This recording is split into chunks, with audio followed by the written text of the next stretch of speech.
Hello बच्चों, मैं हूं आर के सिंह और आप देख रहे हैं हमारा प्यारा सा चैनल ट्रांसेंड फिजिक्स। तो चलिए आज हम लोग एक बहुत ही इंपॉर्टेंट टॉपिक पे न्यूमेरिकल डिस्कशन करते हैं और ये है हमारा शेयरिंग ऑफ चार्जेस। क्लियर? जैसा कि मैंने आपको पिछले क्लासेस में थ्योरी में डिस्कस कर दिया है कि जब भी दो कैपेसिटर्स को आप कनेक्ट करते हो और अगर दोनों कैपेसिटर का वोल्टेज अलग अलग है तो उन कैपेसिटर्स में चार्ज की शेयरिंग होती है और ये चार्ज की जो ट्रांसफर है ये तब तक होती रहती है जब तक कि दोनों के अक्रॉस का वोल्टेज सेम ना हो। ये पहला बात हम लोगों ने फोकस किया था। उसके बाद दूसरे पॉइंट्स मैंने क्या बताया? मैंने बताया था कि जब चार्ज की शेयरिंग होती है तो चार्ज एक कैपेसिटर से दूसरे कैपेसिटर तक मूव करता है। ड्यूरिंग दैट प्रोसेस, ठीक है, हीट एनर्जी रिलीज होती है क्योंकि आप जानते हो चार्ज जब कभी भी किसी तार से फ्लो करेगा ऑब्वियस ही बात है करंट का फॉर्म लेगा और वहां पे करंट जो है भले ही कुछ समय के लिए ही है, नैनो सेकेंड्स के लिए ही है, पिको सेकेंड्स के लिए ही है, लेकिन उतने समय में ही वो करंट अपना असर जो है, अपना जो असर है वो छोड़ जाता है। क्लियर? तो क्या ये सब बातें तो मैंने आपसे डिस्कस कर लिया था, लेकिन आज हम लोग इसको न्यूमेरिकली एनालाइज करने की कोशिश करेंगे। तो चलिए हम लोग एक छोटा मोटा न्यूमेरिकल से गेम को शुरू करते हैं। जैसे इमेजिन कीजिए कि मेरे पास एक बैटरी है, ठीक है, जरा ध्यान से देखिए, एक बैटरी है और मेरे पास एक कैपेसिटर है, एक और कैपेसिटर है, एक और बैटरी है। जरा ध्यान से देखिए, ये इस तरह से कनेक्शन है। यहां पे हमने स्विच 1 लिया, ये हमारा स्विच 1 है, ये हमारा स्विच 2 है और ये हमारा स्विच 3 है। जरा ध्यान से देखिए, ठीक है, ये हमारा 2 वोल्ट, ये हमारा 4 वोल्ट। क्लियर? ये हमारा 2 वोल्ट का बैटरी है, ये हमारा 4 वोल्ट का बैटरी। ठीक है, अच्छे समझने की कोशिश करेंगे। या आप ऐसा भी ले सकते हो, उल्टा भी कर सकते हो, इधर 4 वोल्ट ले, इधर 2, आप कुछ भी ले सकते हो, कोई इश्यू नहीं है। अभी मुझे गेम समझाना है इसलिए मैंने इधर 4 वोल्ट किया, इधर 2 वोल्ट। ठीक है, ये हमारा 2 फैराड है, ठीक है, और ये हमारा 3 फैराड है। जरा ध्यान से देखिए, तो ये हमारा 2 फैराड है, ये हमारा 3 फैराड है। अब अच्छे से समझेंगे। अगर आप बहुत ध्यान से देखोगे तो आपको एक बात बहुत अच्छे से समझ में आ होगा कि ये अभी फिलहाल चार्ज नहीं। तो जैसे ही हमने स्विच 1 दिया, ध्यान से, स्विच 1 ऑन किया, अभी स्विच 3 ऑफ है, मतलब, ठीक है, और स्विच 2 भी ऑन कर दिया, मतलब इसको ऑन कर दिया, इसको ऑन कर दिया। ठीक है, तो just after switching 1 and switching 2, तो देखिए जैसे ही हमने स्विच 1 दिया इस बैटरी ने इस कैपेसिटर को चार्ज से भर दिया। तो what is charge on this capacitor? तो चूंकि आप जानते हो ये 4 वोल्ट है, ये 2 फैराड है, तो चार्ज कितना होगा समझ में आ गया होगा, 4 2 जा 8, है ना। तो इस कैपेसिटर में चार्ज है 8 गुना, इधर +8 होगा और इधर -8 होगा। क्लियर? अच्छा, तो देखिए what is charge on 2 farad? तो चार्ज ऑन 2 फैराड इज 8 गुना। क्लियर? ऐसे माइक्रो फैराड में होते हैं, लेकिन चूंकि हम लोग को न्यूमेरिकल समझना है इसलिए मैंने फैराड में लिया है। आप कुछ भी ले सकते हो, आपको गेम समझना है। ठीक है, अच्छा, व्हाट इज चार्ज ऑन 2, ये तो चार्ज है ना, तो आप यहाँ पे डायरेक्ट लिख सकते हो। तो जस्ट आफ्टर स्विचिंग यहाँ पे चार्ज आया 8 कूलम और जैसे ही यहाँ पे मैंने स्विच किया यहाँ पे भी कुछ चार्ज आएगा। अच्छा, यहाँ पे जो चार्ज आएगा वो कितना होगा भाई? तो देखिए ये 2 वोल्ट का है तो ये भी 2 वोल्ट होगा। अच्छा, अगर ये 2 वोल्ट होगा और इसका कैपेसिटेंस है 3 फैराड, तो चार्ज यहाँ कितना होगा? 3 2 जा 6, यानी यहाँ पे +6, यहाँ पे -6 कूलम, है ना। अगर ये फैराड है तो कूलम में लिखना, अगर ये माइक्रो फैराड है तो माइक्रो कूलम। क्लियर? अच्छा, अगर ये हमारे चार्जेस आ गए तो देखिए इस कैपेसिटर में 8 कूलम चार्ज है और इस कैपेसिटर में 6 कूलम चार्ज है। तो मैंने पहले क्या किया, स्विच 1 और स्विच 2 इसलिए दिया ताकि दोनों कैपेसिटर को चार्ज कर सके। आपको एग्जाम में क्या कर सकता है, दोनों को ऑलरेडी चार्ज करके दे भी सकता है। क्लियर? तो मैंने यहाँ पे प्रोसेस को फॉलो किया। ठीक है, अब मैंने देन आफ्टर मैंने क्या किया, ये तो पहला प्रोसेस था, तो पहले प्रोसेस में चार्जिंग कर दिया दोनों कैपेसिटर को। दूसरे प्रोसेस में मैंने क्या किया, स्विच 1 को ऑफ कर दिया, फिर से इसको हटा दिया, स्विच 2 को भी ऑफ कर दिया, पहले दोनों को स्विच ऑफ कर दिया। अब जरा ध्यान से देखो, जैसे ही मैंने इन दोनों को स्विच ऑफ किया ये गायब, ये कनेक्शन गायब। तो अब बैटरी इस कैपेसिटर में कोई डायरेक्ट इंटरफेरेंस डेवलप नहीं करेगा। तो अगर ये बैटरी इस कैपेसिटर में इंटरफेरेंस डेवलप नहीं किया, इंटरफेयर नहीं किया, ये भी बैटरी इस कैपेसिटर में इंटरफेयर नहीं करेगी। तो स्विच 1 और स्विच 2 गायब करने का मतलब ये हुआ कि इस बैटरी का यहाँ होना और नहीं होना दोनों बात सेम है। अरे बोल समझ में आया? अरे बोल समझ में आया? वेरी गुड, वेरी गुड, ठीक है। अब मैंने क्या किया, स्विच 3 को ऑन कर दिया। तो जैसे ही स्विच 3 ऑन किया, ये दोनों कनेक्ट हो गए। अब देखो ये दोनों कैपेसिटर आजू बाजू में आ गए। जरा ध्यान से देखो, ये दोनों कैपेसिटर किस में आ गए? आजू बाजू में आ गए। तो जो नया सर्किट बना, अगर आप जरा ध्यान से देखोगे, तो जैसे ही मैंने स्विच 3 दिया, ये दोनों कैपेसिटर आजू बाजू में आ गए and they are now interconnected. अब ये कैपेसिटर एक दूसरे के साथ इंटरकनेक्टेड हो गए मेरे भाई। अरे बोल, कुछ समझ में आया? अच्छा, अगर ये दोनों कैपेसिटर इंटरकनेक्टेड हो गए तो आप जानते हो यहाँ पे ये 8 कूलम अब ज्यादा देर तक टिक नहीं सकता, यहाँ पे 6 कूलम ज्यादा देर तक टिक नहीं सकता, क्योंकि 8 कूलम यहाँ पे 4 वोल्ट पोटेंशियल जनरेट कर रहा है, 6 कूलम यहाँ पे 2 वोल्ट पोटेंशियल जनरेट कर रहा है, जो कि आप जानते हो दोनों के अक्रॉस का वोल्टेज अब सेम है। तो चार्जेस की रीडिस्ट्रीब्यूशन होगी, चार्जेस की क्या होगी? रीडिस्ट्रीब्यूशन होगी। अच्छा, आप एक बात और लॉजिक से क्लियर करो, चार्ज किधर से किधर फ्लो करेगा? Higher charge to lower charge की तरफ या हायर पोटेंशियल टू लोअर? तो याद रखना, चार्ज का अमाउंट मैटर नहीं करता, इंपॉर्टेंट ये है कि कौन सा चार्ज हायर पोटेंशियल में है और कौन सा चार्ज लोअर पोटेंशियल में। तो charge will always takes place from higher potential to lower potential. खैर, अब यहां तक तो क्लियर हो गया। तो जस्ट आफ्टर, मान लीजिए ये पूरा गेम ही हो गया, तो मान लीजिए कि ठीक है, अब जस्ट आफ्टर स्विचिंग नया जो सिचुएशन बनेगा, जस्ट आफ्टर स्विचिंग ये पूरा गेम कुछ ऐसा दिखेगा। जरा ध्यान से देखिए, ये कैपेसिटर 3 फराड और ये हो गया 2 फराड, है ना।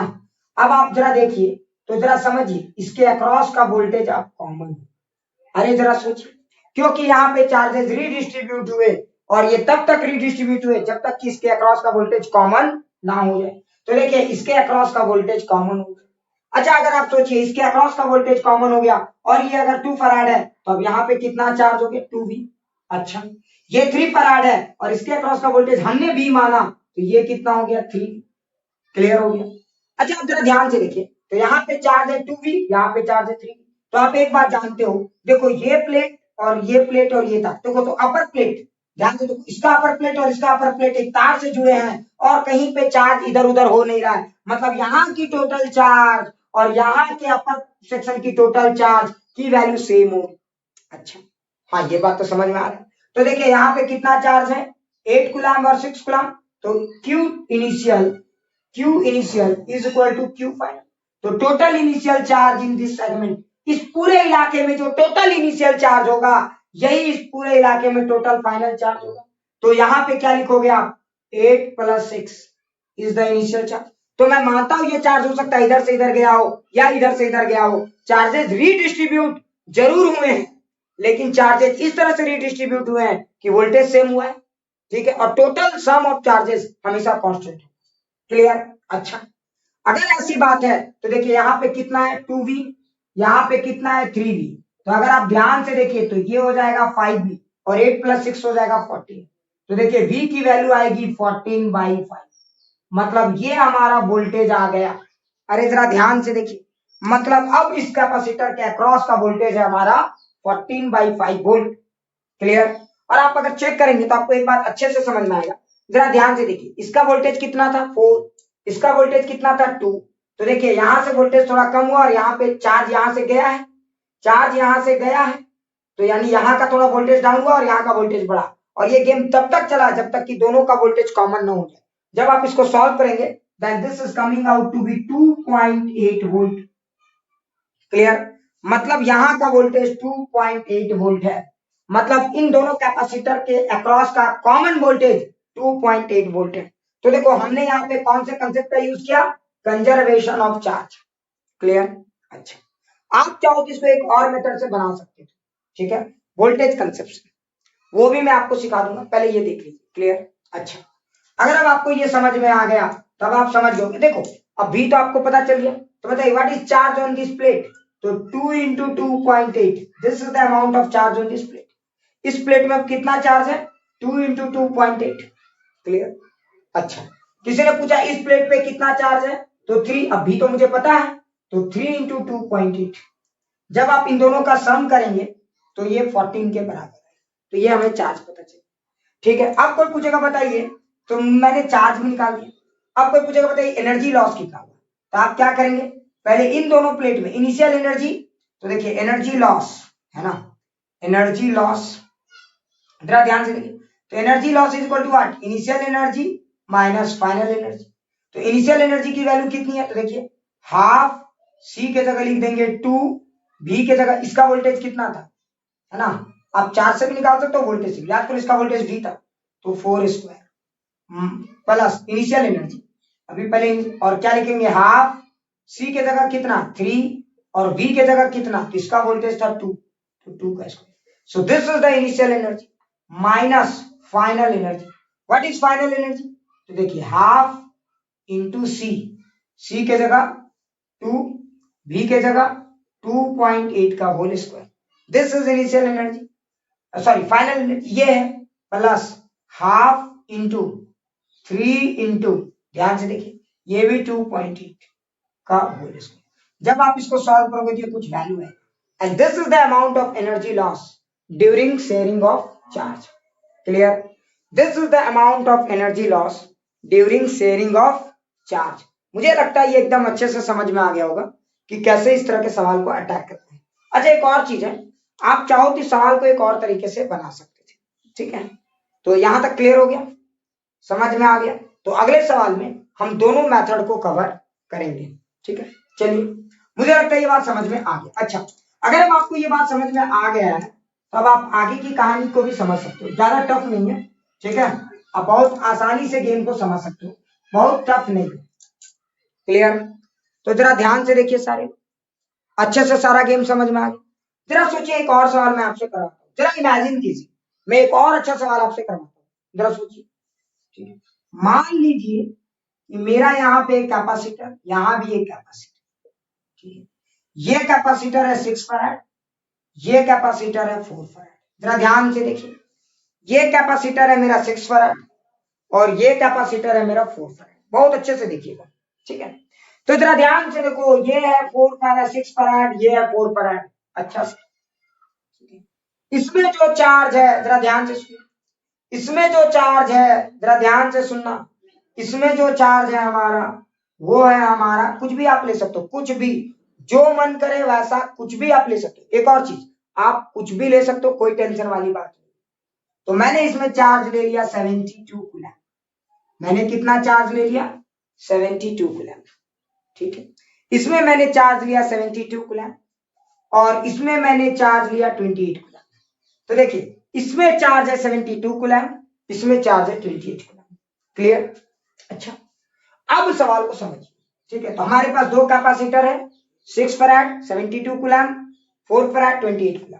क्लियर, तो देखिए अब जरा सोचिए कि अगर हम इन दोनों को कनेक्ट करते हैं, तो अभी हमने कनेक्ट नहीं किया, जरा देखिए बस, अगर हम इन दोनों को स्विच करते हैं, जरा ध्यान से देखिए, जैसे ही मैं स्विचिंग करूंगा, जस्ट आफ्टर स्विचिंग, बताइए क्या होगा।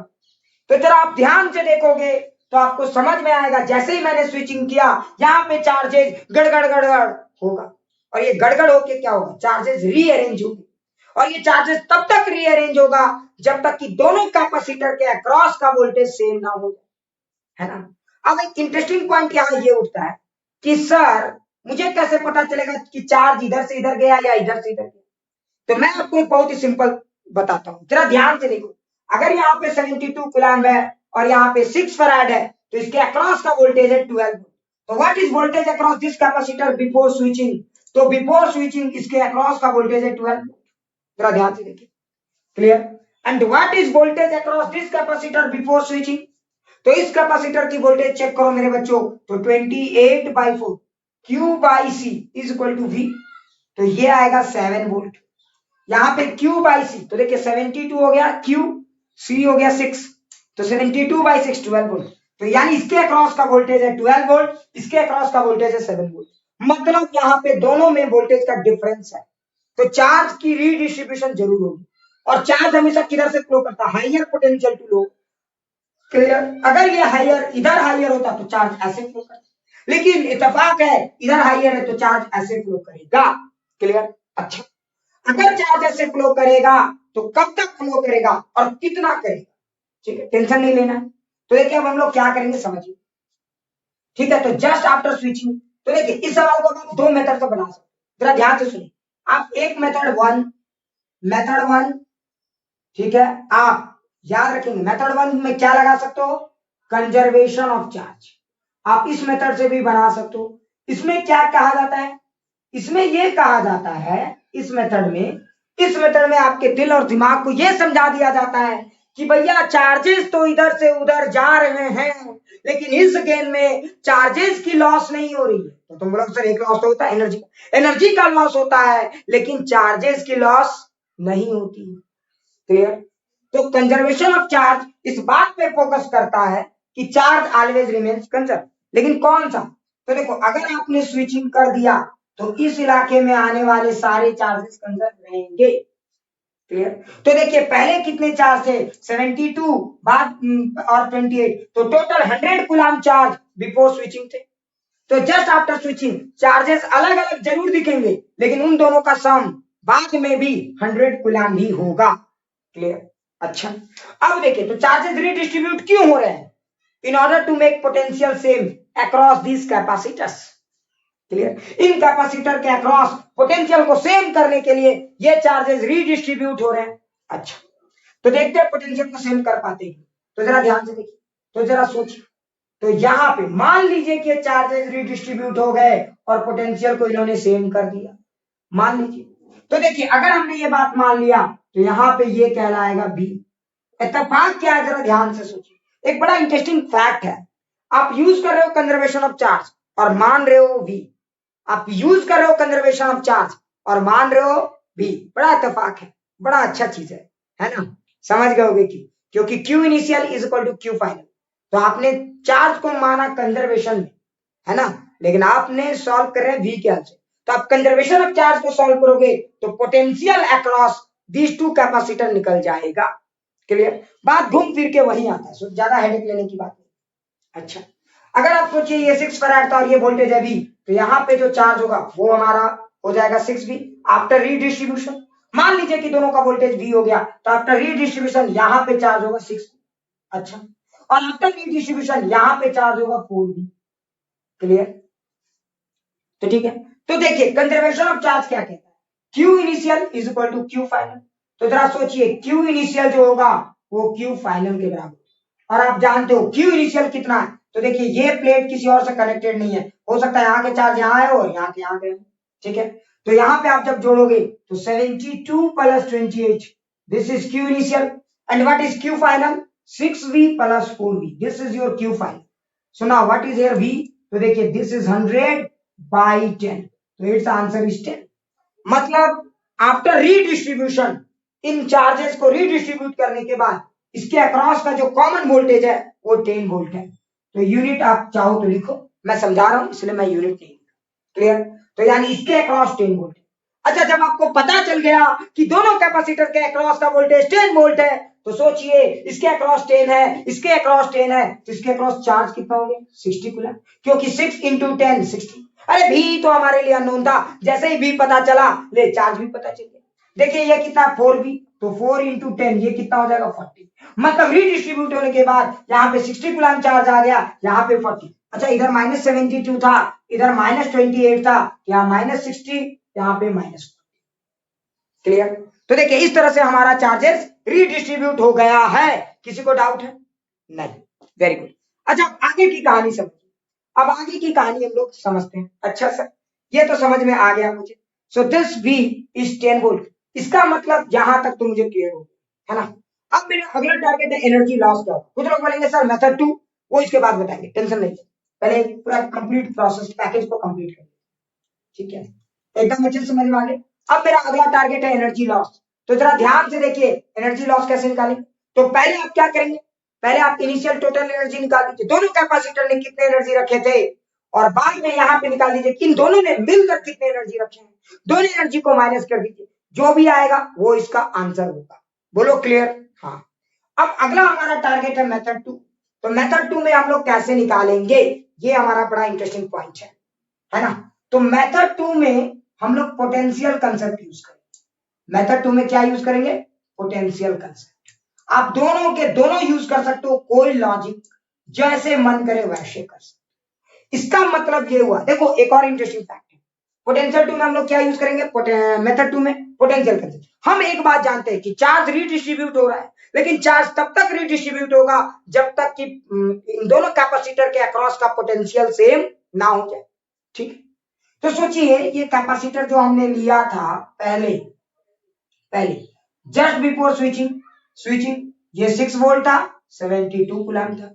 ये कितना, सॉरी 6 फैराड था ये हमारा, ये 6 फैराड था। ये हमारा कितना था? तो ये था हमारा 4 फैराड और यहाँ पे चार्ज था 28। अरे जरा सोचिए, तो जस्ट बिफोर स्विचिंग ये हमारा गेम था। लेकिन एक इत्तेफाक देखिए क्या खास बात है, अगर आप पोटेंशियल मेथड लगाएंगे तो चार्ज के फ्लो को माने। तो देखिए हमने कंजर्वेशन ऑफ चार्ज में क्या किया? पोटेंशियल भी माना था। तो मान लीजिए अब देखिए आपने पोटेंशियल को यूज किया, तो देखिए आप इक्वेशन में तो लिखेंगे V इनिशियल, तो दोनों के अक्रॉस का वोल्टेज सेम होगा, तो V तो आपने लिख दिया, तब आप कुछ अननोन तो और मानना पड़ेगा। तो देखिए मान लीजिए जैसे ही हमने कनेक्ट किया, यहाँ पे क्या हुआ? दोनों के अक्रॉस का पोटेंशियल सेम होगा। ये पोटेंशियल कब तक सेम होगा? जब तक कि यहाँ और यहाँ क्लियर पोटेंशियल ना हो जाए बराबर। अब ये बराबर कैसे होगा? तो चार्ज का फ्लो होगा, जिधर हाइयर पोटेंशियल होगा चार्ज हमेशा उधर से फ्लो करके लोअर में जाएगा। तो मुझे पता है ये हाइयर है ये लोअर है, तो माना मैंने कि यहां से Q चार्ज चला, ये Q चार्ज यहां से ट्रांसफर हुआ, जरा ध्यान से देखिए। तो मैंने माना कि ये Q चार्ज यहां से ट्रांसफर हुआ, क्लियर। तो जब मैं ये बात मानूंगा कि यहां से Q चार्ज यहां गया है, तो बताइए यहां पे बचा कितना चार्ज? तो 72 माइनस Q, और ये Q चार्ज यहां आ गया तो यहां हो कितना गया? 28 प्लस Q। अगर ये Q चार्ज उधर चला गया तो इस Q चार्ज की मेन ऑब्जेक्टिव क्या थी? ये चाहता था कि हम पोटेंशियल को दोनों तरफ सेम करें। तो बताइए अगर ये Q चार्ज यहां चला गया और ये गेम सेटल हो गया है, अब इसका मतलब ये हुआ कि इसके अक्रॉस का वोल्टेज और इसके अक्रॉस का वोल्टेज सेम है। तो मैं कह सकता हूं voltage across 6 farad is equal to voltage across 4 farad. और मैं एक फॉर्मूला लगा सकता हूं, व्हाट इज वोल्टेज? तो वोल्टेज इज चार्ज बाई, देखो ये वोल्टेज कब सेम है? जस्ट आफ्टर स्विचिंग, चार्ज पूरी तरह से रीडिस्ट्रीब्यूट हो गया तब। ठीक है, तो V6 को मैं क्या लिख सकता हूं? What is voltage across 6? तो जो चार्ज बचा 72 माइनस Q, ध्यान से देखिए मैं लिख सकता हूं 72 माइनस Q बाई 6, और इधर मैं क्या लिखूंगा? 28 प्लस Q बाई 6, सॉरी 4, यहां पे चार्ज बाई 4। सो देखिए ये वोल्टेज है। अगर आप इसको सॉल्व करेंगे तो अब आपको पूरा वैल्यू मिल जाएगा। तो जरा ध्यान से देखिए, इसको मैं सॉल्व करता हूं। तो that is 4 into 72 minus 4Q, ये कितना आ जाएगा? 6 इंटू 28 प्लस 6Q। अगर आप इसको सॉल्व करेंगे फर्दर तो जरा ध्यान से देखिए, उधर चला जाएगा, ये हो जाएगा हमारा 10Q। अरे बोलो एक एक बातें आपको समझ में आ रहा है? ये हो गया हमारा 10Q, और इधर आ जाए हम लोग तो देखिए ये हो जाएगा हमारा 7 इंटू 42 और 6 इंटू 28। क्लियर है ना? अरे एक एक चीजें सबको क्लियर है? तो देखिए ये हो जाएगा 4 इंटू 72 क्लियर प्लस 6 इंटू 20। इसको सॉल्व करना है। अब मुझे क्या करना है? इसको सॉल्व करना है, क्लियर। तो जब आप इस Q को सॉल्व करेंगे तो जरा ध्यान से देखिए, जब आप इस Q को सॉल्व करेंगे, बड़ा इंटरेस्टिंग पॉइंट है, जब आप इस Q को सॉल्व करेंगे तो आपको ये Q की वैल्यू कितनी है? तो जरा देखते हैं। तो जब आप इस Q को सॉल्व करेंगे तो ये Q की वैल्यू 12 आएगी। कितनी आएगी? 12 आएगी, क्लियर। ये Q की वैल्यू कितनी आनी है? 12 आनी है। बोलो अच्छे से समझ में आ गया? ये आप चेक करके देख लेना, डाटा इधर उधर हो सकता है। पूरा अच्छे से समझ में आ गया? अरे जरा ध्यान से देखिए, कहीं पर किसी को डाउट है? जब आप, अच्छा ये इधर आएगा तो माइनस हो जाएगा, सॉरी ये माइनस होगा, है ना, ये माइनस होगा, ये माइनस होगा, ठीक है, ये इधर आ गया, ये माइनस होगा, ठीक है।